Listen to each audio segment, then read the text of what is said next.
आमी सगळीं जाणां अशें म्हणटले हांव की म्हाका राग खूब येता.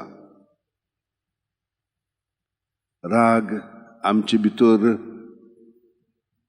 साचलेलो आसा. म्हणजे कितें, एक पाट आमी रागार जालीं की ना, आमी कितें म्हणटा, ना आमी राग आमचो दाखोवंक पावना, तो दामून दवरता म्हणून तो भितर आसता.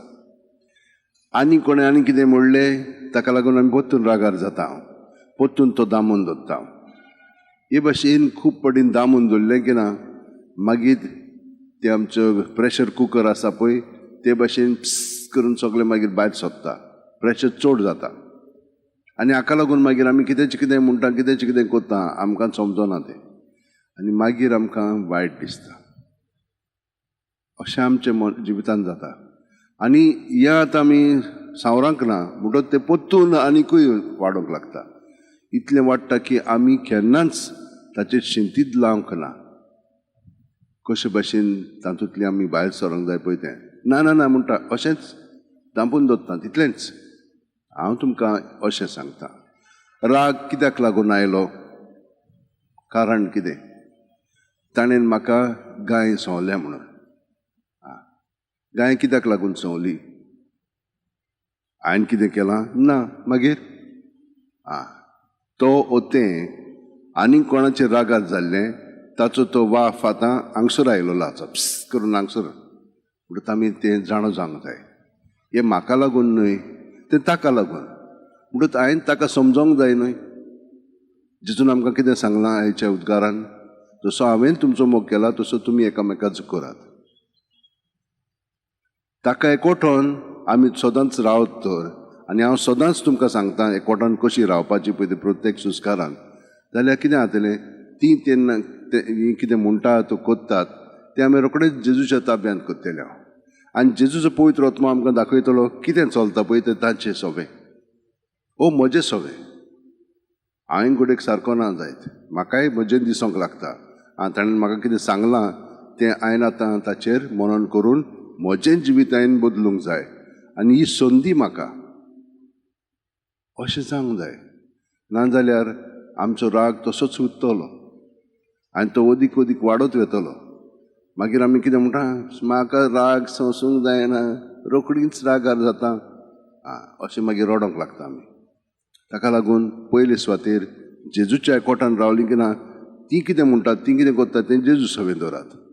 आनी तुमी पळयतल्यात की तुमकां ती फुरसत घोटाय मेळटली.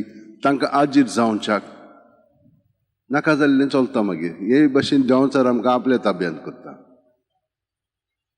तर जेन्ना आमी जेजूच्या एकवटान आसता तेन्ना आमकां सगळें दिसोंक लागता. जशे भशेन एलिजाक देवान दाखयलें, तेन्ना थंयसर पावस नासतालो आनी तेन्ना आहाबाक ताणें सांगलें पावस येतलो म्हणून, आनी देवान पावस धाडलो. कांयच नासलेलें, पूण ते भाशेन देव मागीर ताच्या प्रवाद्यांक, ताच्या मुण्यारांक सगळें शिकयता, दाखयता. तेच भाशेन आमच्या जिवितान आमी तेच भाशेन सुखता तेन्ना देव आमचें सवें आमकां दाखयता दुसऱ्या उद्देशी. ताका लागून दुसरीं आमकां कितें म्हणटात ताका आजीर जावंक जाय. हें जावच्याक आमी आतां थोडो वेळ आमचे हात अशें उठेन दवरया, दोळे बंद करया. प्रत्येक सुस्कारांत जेजून आमी बरोवन येता. तो जेजू सवें आमी सगळें दवरया. आमची चिंतना, भावना, चाल वो राग सगळें बाकीचें तितलें तो ताचेर दवरलें म्हणटच तो ताचेर आशिर्वाद घालून बरें तें अदीक बरें करून दिता. वायट आहा तें काडून आपलें बरेंपण आमचें सगळें भरून काडटा. तें बरेंपण आमचें सगळें उपजावता.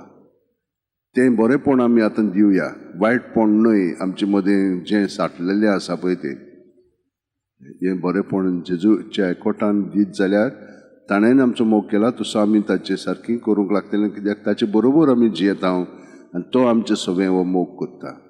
कित्याक आमी जावन आसा ताचे सांदे. हे भाशेन सगळ्या भक्तांनी, सांत भक्तांनी आपलें जिवीत तशेंच सारलें. तर आयज एफ्रेम म्हणून एकल्या सांताचें आमी मनन करता. ताणेन आपलें जिवीत सगळेंच जेजूक भेटयलें. तो इराकाच्या ह्या भागांत त्या भागांत वावुरतालो पूण थंयसर पर्साचे लोक जे आराब ताणें झुजान रोमकारांक भायर धांवडायले आनी हांकां मागीर पिडापीड दिवंक लागले. कोणूच क्रिस्तांव ते दवरी ना जाले, ताका लागून तांकां पयस वचचें पडलें. आनी हे भाशेन पयस वचोन ताणें उदीकन उदीक मनन करून जेजूचे सोबेंत रावन पवित्र आत्म्यान ताका खूब शिकयलें. तेच भाशेन तो दुसऱ्यांक बरें पळय ते शिकयतालो. खूब ताणें बरयल्लें आसा सिरियनचे भाशेन. तर आमी देवाक खारगां दिवया. आमचेय सोबें देव खूब वावुरता. आमकांय तेच भाशेन बरेंपण दुसऱ्यांक दाखोवंक जेजूच्या एकवटान सदांच आमी अशे भाशेन रातची 5 मिनट आनी सकाळची 5 मिनट रावया. आनी तो सगळें बरेंपण आमचें सगळें करतलो, ताचें राज स्थापन करतलो.